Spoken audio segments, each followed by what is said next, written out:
Salut à tous, bienvenue dans notre cours. Aujourd'hui, nous allons commencer avec la formation sur le logiciel Talpac.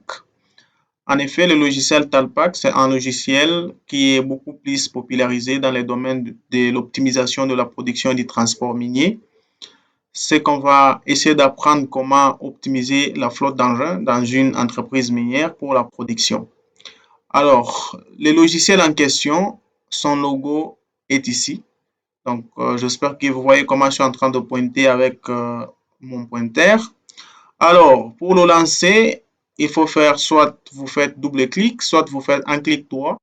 Vous allez sur ouvrir et vous allez voir le logiciel va se lancer complètement. Voilà. Alors, une fois que le logiciel est ouvert, la première des choses, c'est que vous aurez cette petite boîte de dialogue qui va vous permettre, bien sûr, de soit d'ouvrir un fichier existant, donc un projet existant, soit de créer un nouveau projet. Si vous regardez bien ici, il y a deux projets existants et nous, dans notre cas, nous allons commencer par créer un nouveau projet. En dehors de ça, à gauche ici, si vous regardez bien, il y a le sous-menu Help qui vous donne tout ce qui est comme aide. Et ici, il y a Exit si vous avez besoin de quitter ou soit Close pour fermer l'application. Alors, ce qu'on va faire, c'est qu'on va commencer par créer un nouveau fichier, donc un nouveau projet. Donc, il faut aller sur Create New Project. On va faire un clic gauche. Et une fois ce clic effectué, vous serez sur cette petite boîte de dialogue.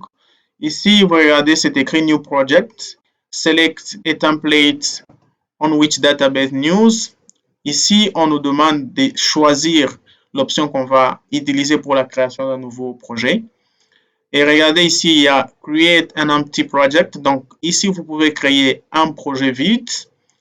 Ici, vous pouvez prendre un example tutorial, c'est-à-dire un fichier qui a été créé, disons un projet qui a été créé par le logiciel Talpac, donc par l'entreprise en question.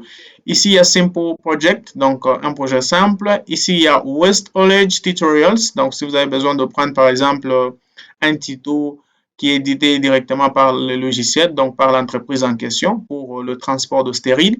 Et ici, il y a les Waste Edit, Waste Haulage Tutorial Metric. Donc, ça, c'est dans le système métrique.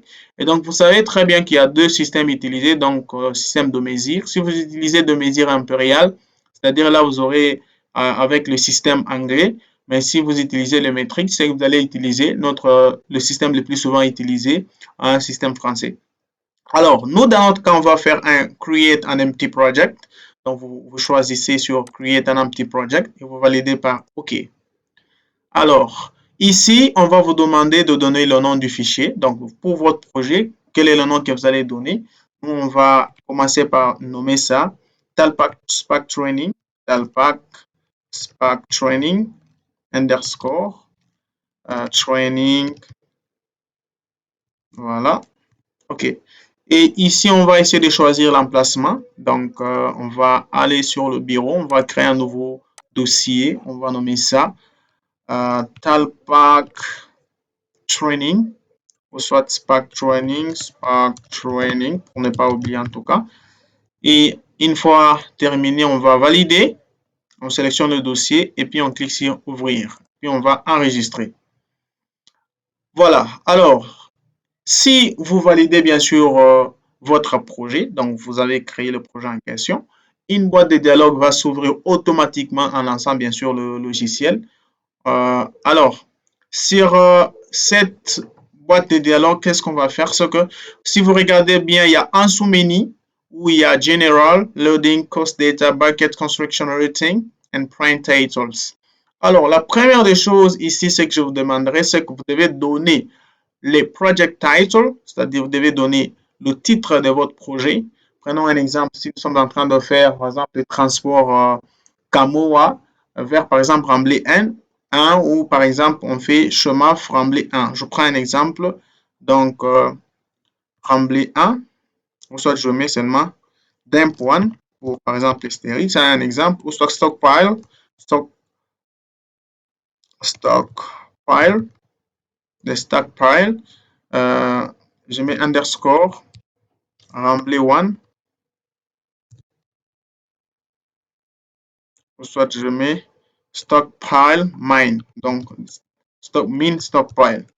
Donc, on quitte avec les matériaux de la mine pour envoyer au stockpile. Par exemple, stockpile 1 underscore mine.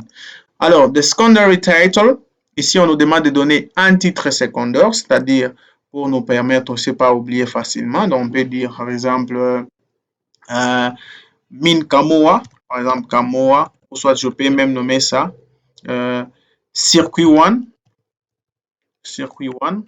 voilà, mine, circuit underscore mine. Voilà. Et sur prepared for, donc c'est préparé pour, par exemple, orange underscore materials, ou soit Copa, ça c'est un exemple, si c'est pour le cuivre. Orange Copa, donc c'est pour le transport du cuivre. Prepared by, c'est préparé par qui? Donc, si par exemple, vous êtes le chargé, par exemple, du transport, ou soit vous êtes dispatcher, ou soit, je ne sais pas, vous êtes les managers chargés du transport et tout. Vous pouvez mettre même, par exemple, dispatcher, ou soit vous mettez dispatch. Ça, c'est un exemple, dispatch.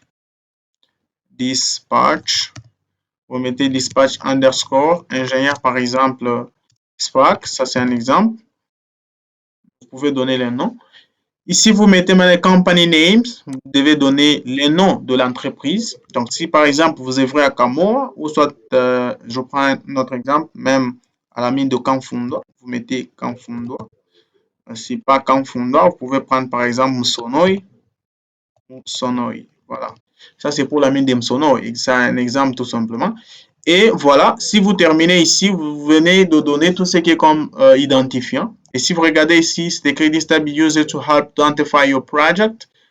This information below is mindful used when printing a report for TypePack. Donc, ici, on vous dit tout simplement que ce champ sont beaucoup plus réservés pour vous aider à identifier facilement votre projet. Et ces informations, bien sûr, considérées comme menées, seront bien sûr imprimées directement quand vous allez imprimer aussi vos rapports provenant de Talpac. Et donc, c'est en général ce que vous pouvez mémoriser. Alors, ici, si vous regardez sous le menu, donc le petit sous-menu que vous avez dit, il y avait d'autres menus, parce que ça, c'est la barre de menu. Vous allez voir qu'il y a General, il y a Loading, Cost Data, Brackets, Construction Rating, Print Title. Maintenant, nous, on a commencé d'abord à remplir sur le Print Title, mais il peut se faire que vous, quand vous lancez par exemple votre logiciel, vous commencez directement par le General. Mais ne savez pas tout simplement effrayer, ça ne fait absolument rien, c'est la même chose. Ici, normalement, je devrais déjà vous aider à configurer directement vos projets, mais j'aurais aimé à ce que ça soit par la suite parce que là, c'est encore trop tôt, c'est au début. Là, je suis en train de vous présenter uniquement le software, son environnement et comment on crée un nouveau projet. Alors, sur le loading, il y a tout ce qui est comme chargement. Les general, on vous donne tout simplement les travel options, donc tout ce qui est comme le voyage, donc les options de voyage. Maximum allowed deceleration, donc tout ce qui est comme la décélération maximale. Le minimum allowed deceleration pour loaded, on vous donne tout simplement la décélération minimale, le maximum allowed acceleration, l'accélération max, le starting velocity, la vitesse de commencement, incremental velocity, la vitesse, disons, incrémentale, le coefficient of fraction, le coefficient de traction, ça vous le savez. Donc, ce qui est vrai, c'est que beaucoup d'informations que vous voyez ici, donc c'est beaucoup plus donné au département de maintenance. Donc, quand vous payez, par exemple, un camion ben, on va vous donner toutes ces informations ici. Donc, vous aurez toutes ces données ici. Il ne faut jamais se casser la tête. Vous n'allez pas calculer. Ces informations, on vous les donne normalement par le fournisseur de vos camions. Donc, par exemple, si vous avez payé de Ben Caterpillar, Caterpillar, normalement, va vous donner le petit bouquin ou un bouquin guide où il y a toutes ces informations que vous deviez normalement remplir parce que ce sont des caractéristiques de vos camions. Alors, ne soyez pas tout simplement effrayés par ça. Et donc, c'est pas en fait compliqué. Le reste, on va essayer de parler quand on va commencer à créer et à utiliser correctement le software. Parce que là, je fais tout simplement une présentation. Alors, ici, il y a le loading, tout ce qui est comme chargement. Last bucket load acceptance criteria, donc tout ce qui est comme critère acceptance pour le chargement. Il y a le bucket load. On vous dit full bucket loading optional. On va vous donner quel est, par exemple, le remplissage ou le coefficient de remplissage à son niveau, vous voyez, c'est 90%, mais l'entreprise vous donne directement, par exemple, 90%, donc le fabricant, bien sûr, le full track loading, même chose pour les tracks, et vous voyez que c'est la même chose, the track load, the maximum overloading and the track. Ça, on va essayer de parler quand on va continuer lors de l'exécution de nos tâches. Alors, ici, il y a sur le cost data, c'est tout ce qui est comme le coût. Il y a le marginal tax rate, il y a ça, normalement, c'est le taxe marginal par rapport au... Donc, c'est un taux marginal normalement. On prend un pourcentage. Les loss criteria for road, ça, on en parlera aussi. Ça va permettre, bien sûr, de comprendre quand est-ce que vous êtes en train de perdre et quand est-ce que vous êtes en train de gagner dans l'autre. Les recurrent DCF rate to retime, on calcule c'est par rapport à votre camion. Le right resident final noise, donc vous pouvez choisir et vous mettez par exemple ce que vous êtes en train d'utiliser comme les DSF. Ici, le cost of fuel, vous devez remplir normalement le coût par litre. Vous voyez, normalement, c'est écrit en dollars par litre. Si, par exemple, vous, au niveau de la mine, on vous dit non, voilà, nous, on paye par exemple 1 litre à 3000 francs ou à 1,5 $, donc ça dépend en tout cas. Convertissez ça en dollars et vous allez mettre ici le coût de votre carburant en dollars. Ça vous permet en fait d'optimiser pour voir si en tout cas vous êtes en train de maximiser le revenu, soit vous êtes en train de perdre. Donc, les bucket fuel construction, vous avez ici tout ce qui est comme this information rating to appraise basis which are user to rating available from the loading unit database. Donc, normalement, ces informations vous seront fournies normalement dans les loading database. Mais ici, on vous donne déjà au départ une information relative, superficielle, qui vous permet tout simplement d'avoir une idée. Par exemple, pour le front and loader, donc pour tout ce qui est comme chargeuse frontale et tout, on vous donne le coefficient, par exemple, de remplissage. Electric rope shovel, pour tout ce qui est comme pelle électrique, on vous donne le coefficient de remplissage parce que c'est en tonnes sur le mètre cube. On vous donne les hydraulic backhoe pour bien sûr hydraulic shovel comme pelle hydraulique et autres. Vous pouvez remplacer dragline et autres. Alors il y a les print title, vous revenez ici à 0. Donc dans un premier temps, nous on va tout simplement valider ça par OK. Valide par OK. Là, on vient de créer notre nouveau dossier, mais on n'a pas configuré tout comme il le faut pour commencer ça. On le verra prochainement parce que là, nous sommes en train de faire uniquement une présentation. Alors, si vous êtes ici, vous allez voir que le logiciel, c'est Talpak avec la version 10. Entre parenthèses, on met le nom de votre projet, Talpak SPAC underscore training.tpset. Donc, le TP7, c'est ça le format du projet provenant bien sûr de Talpak. C'est par exemple comme dans le logiciel Surpack, il y avait des fichiers DTM, il y avait des fichiers STR, il y avait les fichiers Model. Ça venait tout simplement dire que ce sont des fichiers provenant de Surpack. Et la même chose chez Talpak, il y a aussi un format pour les projets provenant de ce logiciel. Et le format, c'est TP7. Donc, il faut comprendre ça, ce n'est pas très compliqué. Alors, après la barre de menu, vous avez ce qu'on appelle la barre, après la barre d'études plutôt, vous avez ce qu'on appelle la barre de menu, où il y a les menus, parce que dans chaque menu, il se trouve des sous-menus et des outils nécessaires au bon fonctionnement de cette application. Et donc, sur le menu, on a menu file, comme file c'est fichier, menu fichier. Il y a save project, vous pouvez enregistrer votre projet quand vous êtes en train, par exemple, de travailler et avec une combinaison CTRL plus S. Donc, CTRL S. Il y a Save Project As. Quelle est la différence entre Save Project et Save As? En fait, quand on fait Save Project, c'est-à-dire on enregistre le même projet sur, avec, disons, un même nom, avec le même emplacement. Quand si vous cliquez sur Save Project As, ça veut dire enregistrer le projet sous. Là, vous avez l'opportunité soit de changer votre nom de projet, soit vous avez l'opportunité de changer l'emplacement de votre projet. Il y a Close Project, qui vous donne tout simplement l'opportunité de fermer les projets.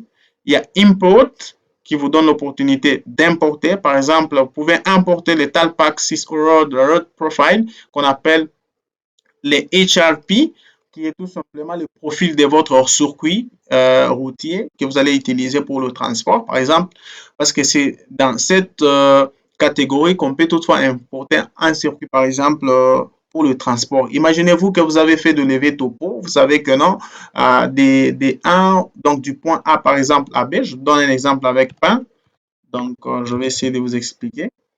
Pain, voilà, je vais donner, ok.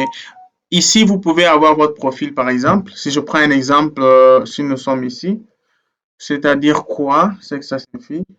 Si on est ici par exemple, donc qu'est-ce que ça signifie? De comprendre. Alors, si par exemple, vous avez besoin d'avoir le profil, ça c'est par exemple la mine. Ça, c'est un exemple. Et votre rampe vient par exemple comme ça. Ça tourne, ça passe. Par exemple, ça passe encore jusqu'ici normalement. Mais si on coupe, c'est comme ça. C'est juste une idée. Imaginez-vous que ça, c'est le point A. Ça, c'est le point B. Ça, c'est le point C. Ça, c'est le point par exemple D. Et si on supposait que c'est déjà ici la surface. Ça, c'est un exemple. Hmm. Si on supposait que c'est ici la surface, par exemple. Donc, je refais avec un très bon dessin. Donc, si vous avez une mine comme ça, vous avez une rampe qui passe du premier niveau, qui passe, qui monte, qui passe de l'autre côté, qui passe par exemple par là et monte comme ça pour sortir au niveau de la mine. Ici, on suppose que c'est le point A, ici c'est le point B, ici par exemple c'est le point C et c'est le point 2 pour terminer au niveau de la mine vers le lieu de remblage ou par exemple les lieux plutôt de versement où vous avez des stockpiles ou soit des dames pour les stériles et autres. Maintenant, vous avez des informations pour votre profil, c'est-à-dire de ce point ici jusqu'ici, vous avez la distance D et vous avez aussi la pente en termes de pourcentage normalement, les plus souvent. Donc, ces informations ici, ça donne directement donc ça caractérise votre circuit. Et pour les avoir ici au niveau de Talpac, vous devez importer cette route ou ce circuit. C'est ça ce qu'on appelle normalement dans Talpac les ce qu'on appelle normalement dans Talpac ici les HRP. Normalement, parce qu'ici on a tout écrit, mais normalement on abrège ça les HRP. Les Whole Route Profile, ça vous donne le profil de votre route. Donc, jusqu'au niveau de Remblai ou soit là où vous emmenez vos matériaux. Vous pouvez le faire soit en important bien sûr en cycle from text file, soit vous pouvez carrément le faire sous format de profil. En fichier texte, c'est-à-dire vous pouvez avoir uniquement les coordonnées. Vous avez une table par exemple Excel où vous avez par exemple les coordonnées, c'est-à-dire vous avez pour chaque point, vous identifiez, vous prenez le pourcentage, vous prenez la distance, chaque point, vous prenez la distance, toujours la même chose. Ici, vous pouvez faire exporter. Vous pouvez exporter le current all cycle, c'est-à-dire vous pouvez exporter un circuit pour le transport ou soit vous pouvez exporter tout un projet courant. Ici, vous avez des data file management, c'est pour la gestion de tout ce qui est comme données. Ici, vous avez les licences, c'est tout simplement tout ce qui contient toutes ces licences. Vous avez besoin de voir les informations. Vous pouvez le voir ici. On vous dit license import file, mais dans notre cas, on a une licence agréée. Donc, on va fermer. Alors, nous rentrons sur File, il y a Exit. Exit, c'est quitter, comme je vous ai dit. Alors, après ce menu, on a le menu Edit. Tout ce qui est comme Edit. Vous pouvez faire Edit Material Template. Vous pouvez Template. Vous pouvez éditer vos matériaux que vous êtes en train d'utiliser pour le transport. Par exemple, si vous êtes en train de transporter du cuivre ou soit des matériaux comme de charbon et tout dépend en tout cas de ce que vous êtes en train de transporter. Vous pouvez modifier ça directement à partir d'ici. Ici, Edit Roster Template, tout ce qui est comme timing, vous pouvez les gérer sur Roster et les éditer comme vous voulez. Edit Loader Template, donc si vous avez besoin de modifier par exemple tout ce qui est comme chargeuse et tout, vous pouvez modifier, donner les caractéristiques. Edit Track Template, si vous avez des camions bennes, les tracks bien sûr, vous pouvez les modifier. Et Edit Whole Cycle, vous pouvez modifier votre circuit pour le cycle de transport. Et donc, ce n'est pas très compliqué. Alors, après cela, si vous êtes sur le menu View, vous avez View Toolbar. Et Toolbar, c'est les menus, c'est la barre d'outils. Les Status Bar, c'est la barre d'état. Les Equipment Database, vous pouvez les afficher. Les Project Management, vous pouvez les afficher. Par exemple, vous voyez si j'ai dit afficher les Equipment Management. Vous allez voir que on va essayer de faire cela, mais vu qu'on n'a pas encore intégré toutes les données pour la réalisation, vous n'aurez absolument rien. Donc, le logiciel va essayer de s'exécuter. Ici, vous avez aussi les loading analysis. Les loading analysis, c'est cette partie ici, les loading analysis. Si vous regardez ici, il y en a déjà. Donc, il y a les template manage. Les template manage, parce que quand vous créez un nouveau projet, vous avez par exemple les all site system, comme je vous ai dit ici. Vous avez le roster, tout ce qui est comme le timing. Vous avez le loading unit, tout ce qui est comme chargement ici pour la chargeuse. Donc, l'unité de chargement, les tracks, l'unité de transport et les all cycle, tout ce qui est comme le circuit et les reports, vous pouvez faire un rapport. Les project options, ça vous donne tout simplement l'option de tout le projet au départ. Rappelez-vous que avant même que je puisse créer un nouveau fichier, il y avait déjà tout ça. Ici, on était là où il y avait les prime titles. Je vous avais expliqué clairement que si vous pouviez toutefois donner les noms, les titres secondaires préparés pour, et puis vous donner les noms de la personne qui a préparé cela et les noms de l'entreprise et les general information, tout ce qui va avec. Alors ça, je vous ai dit, c'est dans Project Option. Les Customize Style Pack, vous pouvez configurer, par exemple, selon ce que vous avez besoin. Par exemple, le menu Language, vous pouvez changer, soit en Spanish, donc vous pouvez l'utiliser en espagnol, vous pouvez l'utiliser en portugais, vous pouvez l'utiliser en Bahamas. Donc, ce sont des langues au moins valables pour ici. Alors, les unités que je vous ai dit, si vous regardez ici, il y a les Unit of Measurement, ça concerne tout simplement les unités de mesure. Vous pouvez utiliser les systèmes impérial, donc qui est un système anglais, ou le système métrique, qui est un système français. Alors, les default loading méthodologies, vous pouvez changer, soit vous utilisez les bucket face, les full bucket, ou les full track, ou soit des double-sided. Donc, les double-sided, ce sont beaucoup plus les systèmes de chargement double. Donc, avec deux faces. Donc, vous chargez, ça ouvre par derrière, le matériau passe, soit vous utilisez les full track, soit les single-sided. Dans notre cas, si on positionne, on utilise les single. Et ici, pour le remplissage, on utilise beaucoup plus les full. Et donc, le programme updated, on vous dit check for update every day. Donc, vous pouvez commencer à actualiser ou mettre à niveau après chaque 2 jours. Ça dépend de vous. Il y a les distribution defaults. Ici, vous pouvez ajouter comme les types, où vous allez choisir par exemple tab travel. Vous pouvez aller soit en left, sharp, non, normal, right. Et tout ça, c'est pas beaucoup plus très important parce que le logiciel configure et met par défaut de valeurs qu'on ne peut pas modifier pour essayer de simplifier. Les colors, ça vous donne tout simplement la possibilité de changer le click on the color to change. Donc, vous pouvez changer les screen background. Donc, l'arrière-plan pour par exemple le bureau. Ici, on vous avez les screen background non-editable fields. Ici, si vous regardez, c'est en vert, mais je peux me dire, je prends jaune, c'est un exemple. Si je valide, je dis apply. À un moment donné, vous allez voir que ça va changer, c'est encore en cours. Si ça ne change pas, ça veut dire que c'est un problème de licence. Vous devez comprendre qu'il y a aussi des cracks et tout. Et donc, je rentre, je suis sur Colorid. Et puis, je remove background Colorid when printing. Donc, quand vous allez imprimer, vous pouvez changer le background. Je rentre dans cette couleur-là, par exemple. Je dis yes, apply. Voilà. Alors, ici, c'est tout ce qui est comme général, ce qui est la configuration, les options. Alors, ici, il y a ce qu'on appelle declaration of change based current on all costs we need to be re-entered. Ici, les basic current symbol, on va utiliser un symbole basique, comme par exemple le symbole dollar. Il y a displayed current symbol, vous allez mettre le symbole des dollars. On va dire exchange rate, donc comme un échange, on vous donne 100 dollars.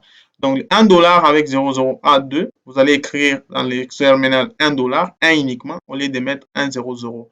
The number of decimals to display, donc ça vous donne l'opportunité d'écrire avec le nombre de décimales, c'est-à-dire si vous avez ici, par exemple, 1 dollar, le logiciel va sortir 1.00 à la fin. Donc, au lieu que ça soit 1 uniquement, parce que si on a mis le nombre de décimaux, on a mis 2. Alors, si on mettait 3, donc on aura 3 chiffres après chaque nombre, c'est-à-dire si vous avez 1 dollar, on va écrire 1,000, donc 3 zéros, si on mettait 3 ici. Dans notre cas, on reste à 2. Et donc, c'est un peu ça en général, et vous cliquez sur Apply. Alors, après ce menu view, il y a menu calculation, tout ce qui est comme full simulation. Pour simuler maintenant tout ce qu'on va faire comme manipulation ici, on va aller sur full simulation. Si vous cliquez sur full simulation, le logiciel va exécuter et vous donner des rapports. Mais pour le moment, je vous présente uniquement. Donc, nous sommes en train de vous présenter. Donc, vous allez comprendre tout ça après. Il y a Full Calculation, il y a Incremental Analysis. Vous pouvez faire des analyses incrémentales, c'est-à-dire vous commentez juste par un et le reste s'exécute automatiquement. Il y a le Optimization pour tout ce qui est optimisation. Vous allez donner les éléments ci-après. Il y a par exemple pour les fleet size. Donc, le fleet size, c'est la taille de votre flotte en termes de nombre. Vous pouvez donner en termes de nombre, soit vous mettez 2 ou 4. Ici, on vous dit les minimums, max et l'incremental. Donc, si par exemple, vous donnez 2 comme min, ici, vous donnez le max 2. Et quand vous mettez incremental 1, c'est-à-dire on va commencer à ajouter plus 1, plus 1, plus 1. Le motor powers, ça vous donne la puissance de votre moteur. Le transmission speed, donc la vitesse de transmission. Les track payout, ça vous donne tout la récupération pour le chargement. Les rolling resistance, donc c'est ce qu'on appelle la friction, la résistance en termes de friction, résistance de pneus qui développe directement sur votre surface. Et les traction coefficients, donc qui est les coefficients de traction, les types of calculation, quick estimate, full estimate, c'est la même chose. Et donc ici, c'est si vous avez besoin en tout cas d'optimiser, de faire varier ça, vous pouvez les changer ici et vous allez le voir quand on va utiliser ce petit logiciel. Et donc, après ça, il y a Fleet Planner, tout ce qui est comme la planification de votre flotte, parce que Fleet, c'est donc flotte et tout. Vous cliquez sur Flotte, vous avez les Calculation Types Simulation, vous avez les nombres de vos bennes, parce que c'est là où il y a le Fleet Size, donc la taille. Les Production Measurement, ça vous donne aussi l'unité que vous utilisez pour le mesure de votre production, soit les weight, les bank volume, loss volume, product by weight. Tout ça, je vais vous expliquer. Et l'unité que vous utilisez pour vos matériaux. Et donc, à part ça, il y a les all systems, donc votre système que vous utilisez, les all cycle, votre cycle, et les loader. Normalement, dans le cycle, vous savez qu'on a chargement, on charge, après ça, on remplit, il y a temps d'aller, il y a déchargement et temps de retour, et tout ça, c'est ça le cycle ici. Vous savez, il y a les scénarios, vous pouvez avoir même 10 scénarios ayant les mêmes informations. Les summary, ça vous donne tout simplement votre résumé et vous pouvez faire soit OK, soit Apply. Et ça, on verra avec la suite. Les result table, ça vous donne l'opportunité de voir directement vos résultats que vous avez sur terrain. Donc, si vous travaillez et que vous arrivez à la fin, vous avez besoin de voir vos résultats, vous pouvez directement le voir au niveau d'ici. Alors, après ça, il y a Tool. Dans le Tool, il y a Calculator. Calculator, c'est genre commander votre calculatrice. Vous regardez ici, il y a déjà la calculatrice. Je ferme, c'est une machine calculatrice automatique qui va vous permettre peut-être de faire quelques calculs pour venir bien sûr mettre les informations. Et les Curve Calculator pour calculer votre courbe. Normalement, beaucoup plus utilisé quand vous êtes en train de faire avec le système de routes. Donc, quand vous importez un circuit, vous pouvez faire avec le New Graph, vous arrivez soit totalement en termes de XY, soit en X uniquement, vous sélectionnez, choisissez. Et tout ça, on va parler quand on va travailler. Il y a Unit Conversion Program. Vous pouvez utiliser les unités de conversion si vous avez peut-être des problèmes de fermi. Par exemple, ici, si je suis ici, je me dis j'ai besoin de convertir par exemple l'énergie ou soit par exemple la distance, je peux prendre la distance. Ici, je les valeurs. Par exemple, je peux prendre la distance à quelle unité? Les inches. Je peux prendre même les inches. Je prends par exemple 1 inch V 2,54 cm. Donc, en termes de millimètres, ça va faire pratiquement 25 mm. Donc, le inch, c'est les pouces. Hein? J'espère que vous connaissez. Donc, ça, c'est les systèmes beaucoup plus anglais. Donc, les inches, c'est les pouces, les kilogrammes. Les kilomètres, ça, c'est les systèmes francophones. Donc, 1 kilomètre vaut pratiquement 1 kilomètre vaut 1000 mètres. Donc, ça, c'est automatique. Vous avez les mètres. Vous cliquez sur mètre. Directement, on convertit automatique. Vous avez la température, par exemple, en Celsius. Si vous avez besoin d'aller en Kelvin, donc 1 degré Celsius, ça vous donne 274,15 Kelvin. En degré Kelvin, bien sûr. Vous pouvez aller 1 degré Fahrenheit. Ça donne combien de Kelvin? Ça donne 255,927. C'est 0,8 quelque chose. Et en Rankine, ça vous donne 1, 0, ça donne 0.527. Si je vais rentrer en Celsius, je me dis ici, ça va donc moins 273. Donc, ça, ce sont des histoires à calculer automatiquement. Par exemple, la masse, j'ai besoin de faire tout ce qui est comme masse. Je suis en pound. Pound, par exemple, qui est comme livre. J'espère que vous savez, hein, ça, ce sont des mesures anglaises. Des mesures anglaises en tout cas. Donc, les unités, bien sûr. Vous avez le pound, ça donne pratiquement combien de kilogrammes? 0.45, 0.4535, bon, quelque chose comme ça, des kilogrammes. Donc, 1 pound, ça donne 0.4538 kilos. Et ici, je peux aller même juste. Donc, ça dépend. Si vous voulez convertir dans votre unité au choix, même les angles, la même chose. Si vous avez en degrés, vous avez en grade, vous avez soit en radian, soit en seconde, soit en revolution. Je peux avoir one revolution, ça fait pratiquement 360 degrés parce qu'on fait le tour complet. On a 360 degrés et ça, c'est très facile. Donc, vous avez au moins compris là où il y a Unit Conversion Program. Après ça, il y a Window. Il y a les cascades, il y a le title. Le title, ça donne tout simplement les titres ici. Vous voyez, il y a par exemple le cascade ici, je le rends. Vous voyez, les cascades, on réduit. Je peux mettre encore comme ça. Les windows, il y a par exemple View Result Table. On affiche ça. Je peux fermer à partir d'ici. Il y a maintenant le menu Help qui vous donne tout simplement tout ce qui est comme aide. Vous pouvez faire Help F1. Help, ça vous donne tout ce qui est aide. Vous pouvez aussi lire des informations, par exemple le copyright. Copyright Notice, Range Pinko Minarco Substance Production. Ça, c'est ça le nom de la société qui a édité ce logiciel. C'est Copyright, donc tout droit réservé. 2005-2012, Range Pinto Minarco, Brice Brown Australia, All Right Reservé, tout droit réservé. Ça, c'est un logiciel édité, bien sûr, par la société Range Pinko Minarco, c'est pour les Australiens, donc vous comprenez déjà ce que ça veut dire. All computer softwares, source code, documentation, others technical information, developed, modified, and store range Pinarco, Pincock Minarco is hounded. The range Pinarco market is protected by the copyright law. Donc, tout ce qui est comme source, code, documentation, technique, information développée ou modifiée appartient directement ou c'est une propriété privée de la société Range Pincock Minarco. Donc, c'est ce que ça veut dire, si vous comprenez, c'est tout ce qui est comme licence, c'est tout petit pata, ça ne nous insère pas. Et voilà, c'est un peu ça. Et après ça, il y a View Tutorials. Vous pouvez voir les tutos pour ce logiciel. Quand vous cliquez sur Tutorials, vous allez voir ici, on dit Introduction Metric. Vous pouvez cliquer sur Metric. Vous avez les idées. Vous pouvez lire aussi, si vous avez en tout cas de lire beaucoup de choses. Il y a tout ce qui est comme information. Donc, il y a tout en tout cas. Donc, c'est un peu ça. Et ici, il y a tout. Voilà. Et dans ça, il y a Forum, View Related Node, Check New Version, Open User Database False. Donc, c'est un peu ça.